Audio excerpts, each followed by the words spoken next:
Last episode में आपने देखा होनावर इको बीच पर वो चड्डीधारी सदमा, उसके बाद में होनावर के मैंग्रोव्स का मैजिक और उसके बाद में मुरुदेश्वर की वो डिवाइन रोशनी। रात भर वो रोशनी आंखों में तैरती रही। मुरुदेश्वर ने कुछ ऐसा दिया जो नींद में भी पीछा नहीं छोड़ रहा था, एक सुकून जो सीधा आत्मा में उतर जाता है। पर हर रोज एक नई सुबह होती है और सफर कहाँ रुकता है।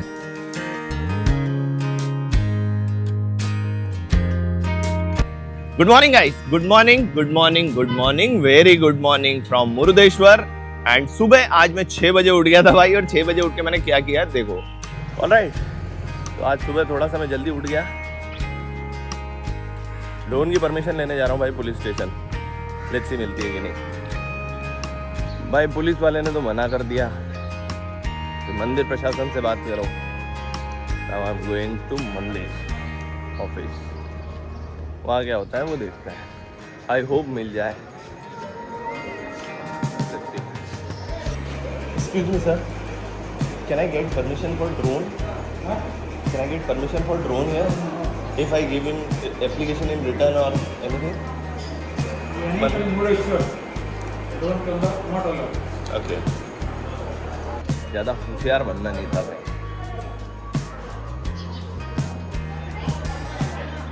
तो ड्रोन की परमिशन तो नहीं मिली, तो भाई साहब मैंने एरियल शॉट्स यहाँ के नहीं लिए।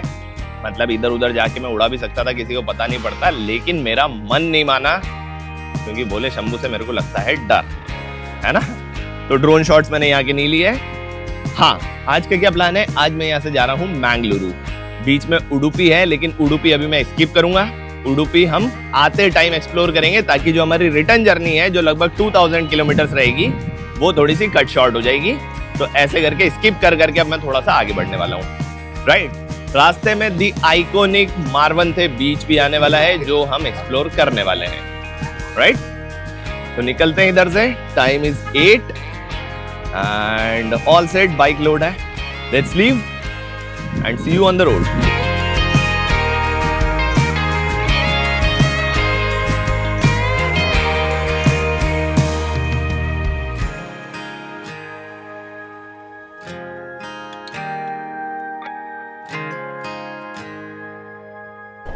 चलो जी, आज के दिन की शुरुआत करते हैं। जय श्री महाकाल, जय श्री गणेश, जय भोलेनाथ, जय श्री राम। ठीक है, निकलते हैं मुरुदेश्वर से। Let's roll.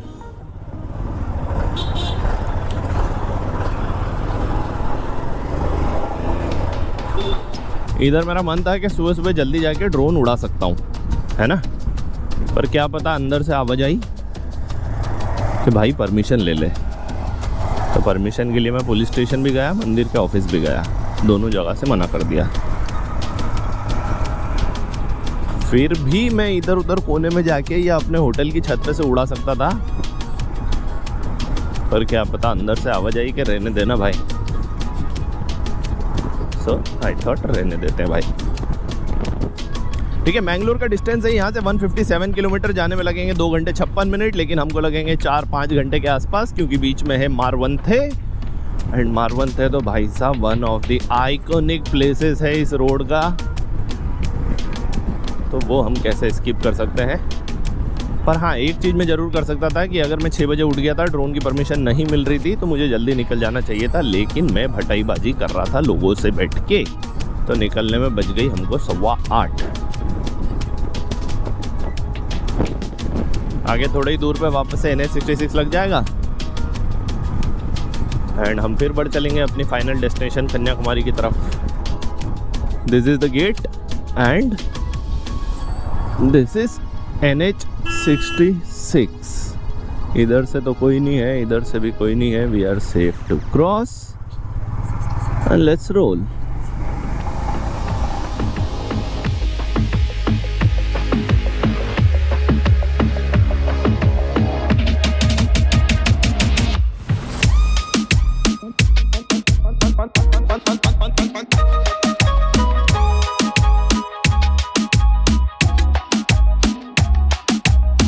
सफर में एक वक्त ऐसा आता है जब मंजिल से ज्यादा रास्ता खूबसूरत लगने लगता है। ये वही वक्त था।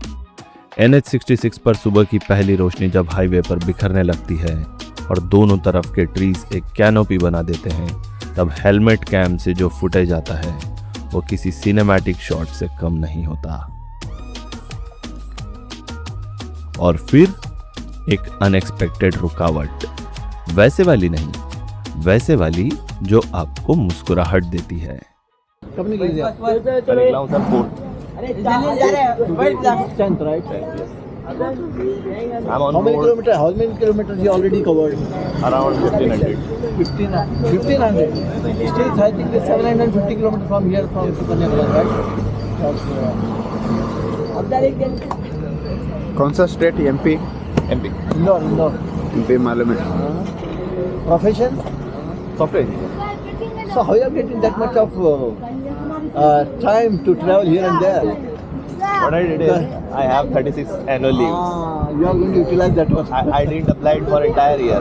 So I took it all at once. Good decision by this time. Okay. Yeah, I mean last year in October or November I did Konkan, Maharashtra. It was hell beautiful at that time, so I thought that would be the great time. So, yeah. Because I already drive it more than 3,000 kilometers. Continuous.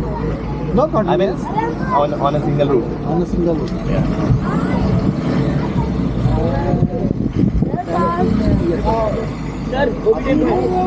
Come on. Okay. Okay. अरे मेरे को निकाल दो। Good name? Good name? Yes, sir. अरे आगमन। Okay, come on. यार ये बच्चे स्कूल पिकनिक पर आए थे और इन्होंने मुझे रोक लिया, या शायद मैंने इन्हें रोक लिया, याद नहीं। पर कुछ पल ऐसे होते हैं जो प्लान्ड नहीं होते हैं, और ये वाले पल हमेशा बेस्ट होते हैं। ये बच्चे नहीं जानते थे कि ये एक ट्रैवल ब्लॉग का हिस्सा बन रहे हैं। उन्हें बस एक अजनबी बाइक पर दिखा और उन्होंने बिना सोचे उसे अपने रंग में रंग लिया था। शायद यही बचपन की असली डेफिनेशन है, बिना रीजन के खुश रहना। होनावर के उस आइलैंड पर वो बच्चे याद हैं, उनकी किलकारियां? लगता है ये बच्चे उसी चेन के अगले हिस्से हैं। हर जगह, हर रोड पर एक रिमाइंडर कि जिंदगी एक्चुअली कितनी सिंपल है। ऑलराइट जी, चाय ब्रेक अपना हो गया और इधर बच्चों के साथ में टाइम पास करके बड़ा सही लगा मेरे को। अब इधर से निकलते हैं। मारवन थे, यहाँ से अभी 33 किलोमीटर्स और है, और जैकेट की चेन मैंने लगाई नहीं। अब हेलमेट के साथ में चेन लगाना नीचे देख नहीं सकते हैं, बड़ा टीडियस टास्क है भाई। किधर है भाई? उतारना ही पड़ेगा helmet.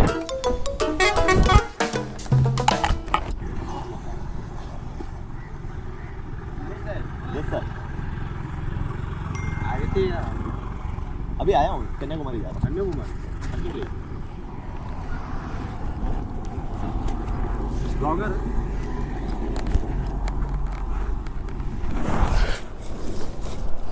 Nice to meet you. Thank you so much. हम भी जा रहे हैं कोची? ऑलराइट, कोची में पहुंचूंगा 2-3 दिन में। आज बेंगलोर रुकूंगा।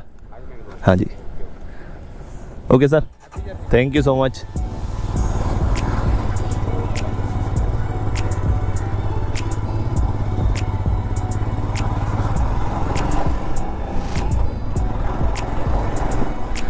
क्या बात है, लोग मिलते रहते हैं, कारवां बनता रहता है।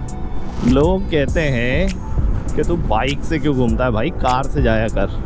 कार में कहाँ ये एक्सपीरियंस मिलता है। अब देखो, बाइकिंग में एक ही चीज़ मेरे को सबसे ज़्यादा डिफ़िकल्ट लगती है, लगेज को मेंटेन करना, है ना। क्योंकि हर किधर गाड़ी छोड़ के अगर घूमने जाते हैं तो थोड़ा एक मन में वो रहता है। But riding is all about trust. You should trust yourself, you should trust God, and you should trust people as well. तभी जाके बात बनती है. कैसा लगा आज का ज्ञान? चलते हैं आगे.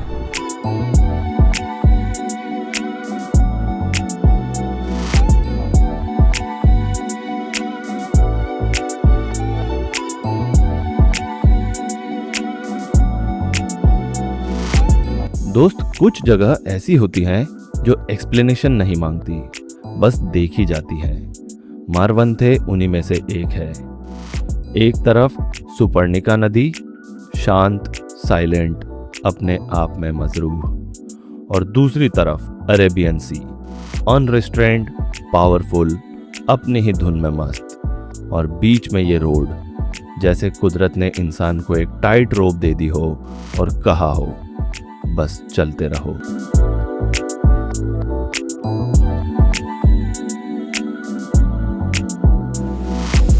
वहां खड़े होकर मैं कुछ भी नहीं सोच रहा था, और बिलीव मी, ये मेरे लिए बहुत बड़ी बात है.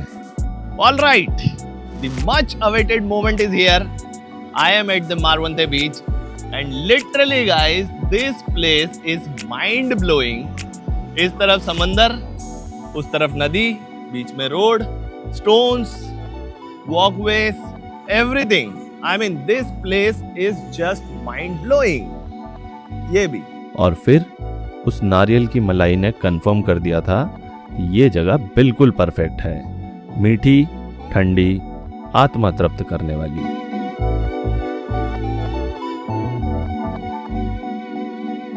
ये स्टोन के पाथवेज, ये सिर्फ एक वॉकवे नहीं है, ये एक मेटाफोर है.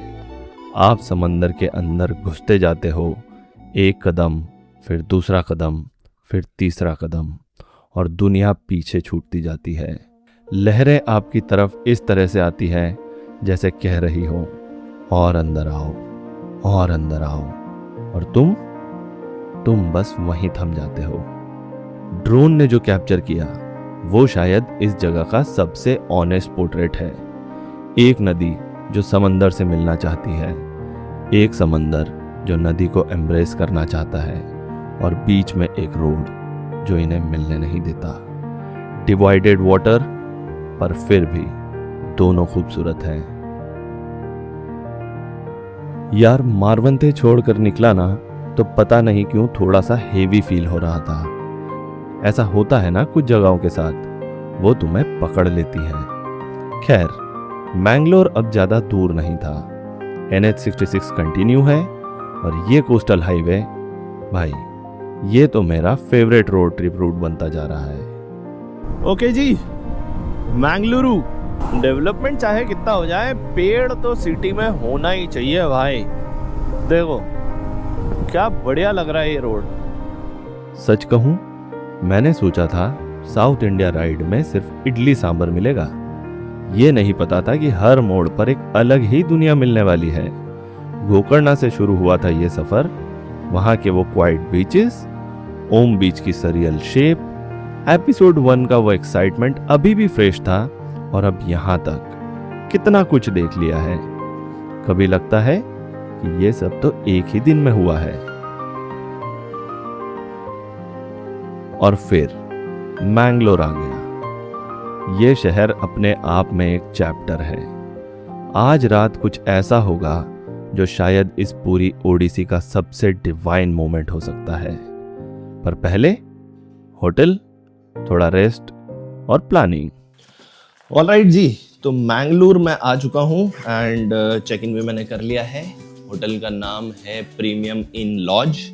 2000 रुपये में 2 दिन के लिए मेरे को ये रूम मिला है. रूम अच्छा है, अभी दिखाता हूँ.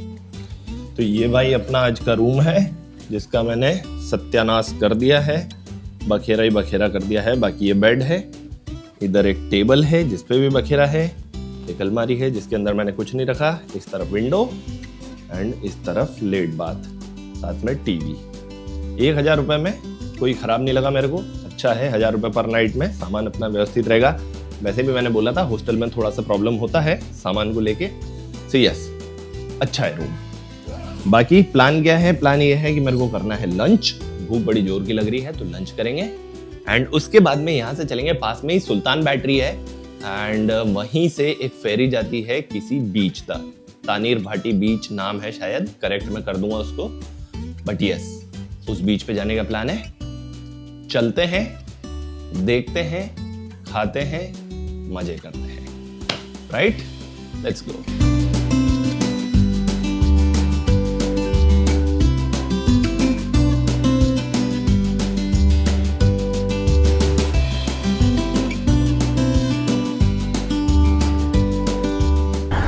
चलो जी चलते हैं सुल्तान बैटरी की तरफ, इधर इधर। Okay okay okay, I am going wrong as always. ऐसा कैसे हो सकता है कि मैं सही चला जाऊं एक बार में, साला हर बार गलत। पहला लपड़ तो मेरा गलत ही पड़ता है। लगेज उतारने के बाद में भाई साहब गाड़ी ऐसी लगती है जैसे स्कूटी एक्टिवा चला रहा हूँ, सीरियसली। जिधर मैं रुका हूँ ना, ऐसा लग रहा है कि जैसे पुराना मैंगलोर है, जैसे हमारा जूनी इंदौर है ना।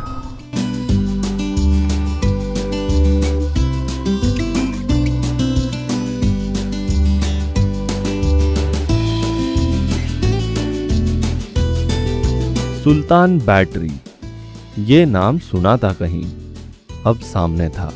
18th सेंचुरी का ये वॉच टावर टीपू सुल्तान के ज़माने का है। आज भी इस नदी के किनारे ऐसा खड़ा है जैसे कोई फौजी अपनी पोस्ट नहीं छोड़ता है। इसके पत्थरों में जो खामोशी है ना, वो एक तरह की डिग्निटी है। इसके बारे में जनरली इतना एक्सप्लोर नहीं होता है टूरिस्ट में, पर ये जगह आपको एक अलग ही एरा में ले जाती है, एक ऐसे वक्त में जब इस नदी का मतलब था ट्रेड, वॉर एंड प्रोटेक्शन। लेकिन अब बस एक शांत गुजरे वक्त की याद। हाँ, पूरे रास्ते कुछ मिला नहीं खाने को भाई। इधर भी आया तो मेरे को कुछ खास लगा नहीं, तो टेढ़ा है पर मेरा है। एक पैकेट मैंने लेके इधर रखा था, कौवा लेके चला गया, पैकेट का पैकेट ही लेके चला गया। छोड़ूंगा ही नहीं इस वाले को। ये ठीक है, पेट तो भर ही जाएगा। चलो जी, इधर से खाना तो हो गया, पेट तो ठीक ठाक भर गया है। इधर से चलते हैं, पीछे से फेरी लेना है, फेरी लेते हैं, उसका टिकट लेना है। आई थिंक 20 रुपए का टिकट है, टिकट लेते हैं, फेरी बोर्ड करते हैं। उसके बाद में देखते हैं how the beach unfolds and how the journey is. Let's go. Tannirbhavi beach सीधा नहीं जाते हैं, पहले फेरी लेनी पड़ती है। और ये फेरी राइड, ये सिर्फ एक कम्यूट नहीं है,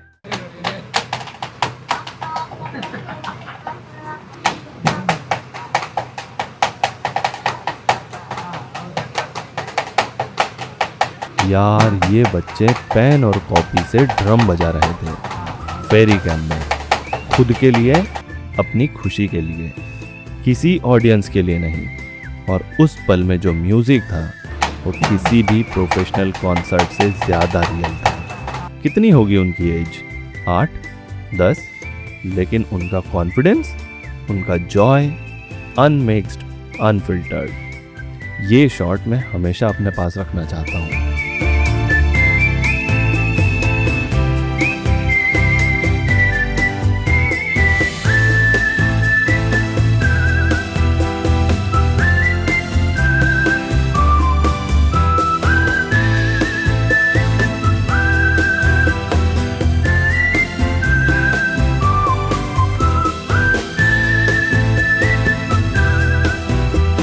इंडिया में ब्लू फ्लैग सर्टिफिकेशन का मतलब है एक इंटरनेशनल स्टैंडर्ड जिसमें बीच का पानी साफ हो, फैसिलिटीज हो, एनवायरनमेंट प्रोटेक्टेड हो और सेफ्टी इंश्योर की गई हो।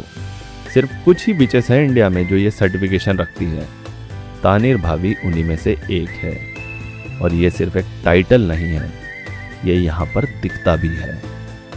ये बीच आपको रिमाइंड कराती है कि क्लीनलीनेस एक लग्जरी नहीं है, ये एक चॉइस है। जब कम्युनिटी और सिस्टम मिल के काम करते हैं तब तानीर भावी जैसे बीचेस बनते हैं। यहाँ ना कचरा था, ना शोर था, बस पानी था, रेत थी और एक प्रॉमिस था कि कुदरत को हम ऐसा ही रहने देंगे। जब भी सूरज ढलता है ना और उसकी रोशनी पानी पर बिखर जाती है, मैं हमेशा सोचता हूँ ये खूबसूरती किसके लिए है। सूरज को तो पता नहीं है, ना समंदर को पता है कि कोई इसे देख रहा है, फिर भी ये इतना ब्यूटीफुल है। शायद इसलिए क्योंकि असली खूबसूरती कभी परफॉर्म नहीं करती है। तानीर भाभी से वापस आते टाइम मैं सोच रहा था वो बीच सीरियसली कितना अंडररेटेड है। इतना साफ पानी, ब्लू फ्लैग सर्टिफिकेशन, पर फिर भी उतनी हाइप नहीं है जितनी होनी चाहिए। पर शायद इसलिए ही स्पेशल है। जो जगह सब लोग नहीं जानते वो थोड़ी ज्यादा ही अपनी लगती है।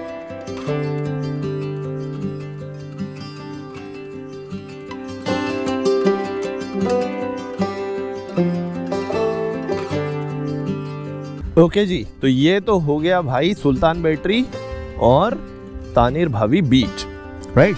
अब यहां से हम चलेंगे कुद्रोली गोकर्णा टेम्पल। टफ नाम है थोड़ा, लेकिन बहुत अच्छी जगह है ऐसा मैंने सुना है। So let's go. अब चलते हैं आज के एक लास्ट स्टॉप पर, और ये स्टॉप वो है जिसके बारे में मैं सुबह से एक्साइटेड था। कुद्रोली गोकर्णा टेम्पल, रात को लाइट्स में। Let's go.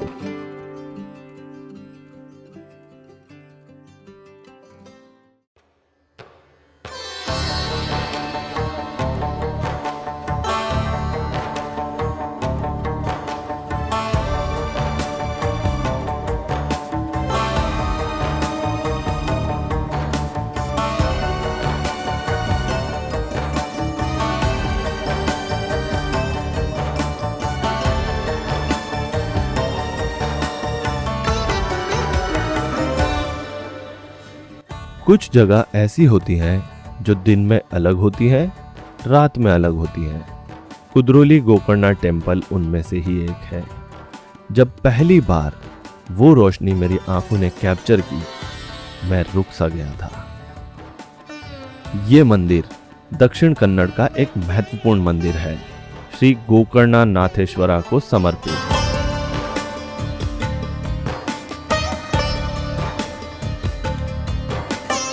आर्किटेक्चर में केरला और तुलुनाडु की झलक है, पर रात को ये अलग ही चीज बन जाता है।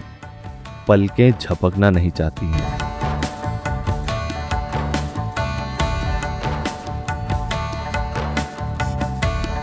दोस्त, आस्था का कोई चेहरा नहीं होता है। कोई हाथ जोड़ता है, कोई आंखें बंद करता है, कोई बस बैठ के महसूस करता है। इस रात इस मंदिर में मैं सिर्फ एक ऑब्जर्वर था, और ये रोल बड़ा ही खास होता है। ऑलराइट जी, तो हम आ गए हैं कुद्रोली गोकर्णा नाथ टेम्पल में, और यहाँ का वाइब बहुत डिवाइन है गाइस। और ये जो मंदिर है विजुअली भी बहुत आई प्लीजिंग है भाई। मुझे इधर से जाने का मन ही नहीं कर रहा है, ऐसा मन कर रहा है इधर ही बैठा रहूं। बहुत सही लग रहा है, शांति भी बहुत है और सब कुछ बढ़िया है। पता नहीं क्यों, मतलब रूम में भी अकेला बैठता हूँ, इधर भी अकेला बैठा हूँ, लेकिन रूम में वो शांति नहीं मिलती है जो यहाँ पे मिलती है भाई। अलग ही, मतलब मंदिरों का खेल अलग है यार, इसीलिए मंदिर बनाए जाते हैं। जो लोग बोलते हैं ना कि मंदिर क्यों बनाना है, हॉस्पिटल में डोनेट कर दो पैसा, ये कर दो वो कर दो, ना भाई, इधर का जो शांति है वो किधर और नहीं है। फिर यहाँ पर भी मिले मुझे कुछ बच्चे, और उन्होंने डिसाइड किया कि मुझे कन्नड़ा सीखनी चाहिए अभी इस रात। खाने को क्या बोलते हैं कन्नड़ा में? ऊटा। आइता। ऑलराइट। बीच को बीच। ऑलराइट। ऊटाइटा means food. Okay. What? समाचारा. What does that mean? ಏನು ಸಮಾಚಾರ. Tell that me in English as well.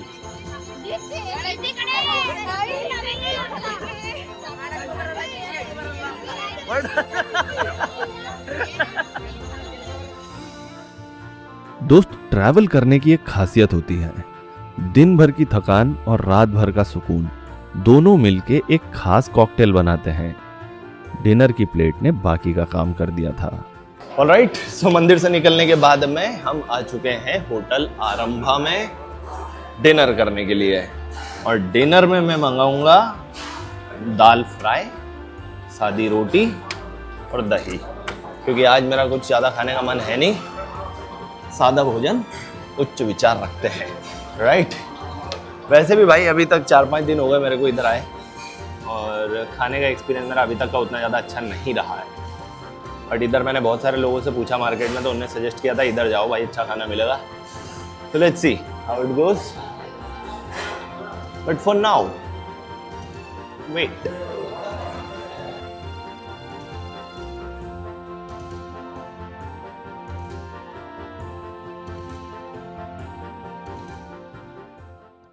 Mangalore ने पहले ही दिन में बहुत कुछ दे दिया है। एक बीच जो दुनिया की बेस्ट प्रैक्टिसेस को फॉलो करता है, एक फेरी राइड जिसमें शायद मैंने एक इनविजिबल फ्यूचर बैंड को देखा है, एक फोर्ट जो वक्त रोकना चाहता था, और एक मंदिर जिसको देखकर मैं शॉक्ड रह गया था। पर यह सिर्फ पहला दिन था।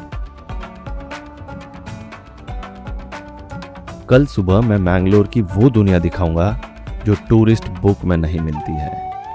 फिश ऑक्शन, जहां दिन शुरू होने से पहले एक पूरी इकोनॉमी जाग जाती है।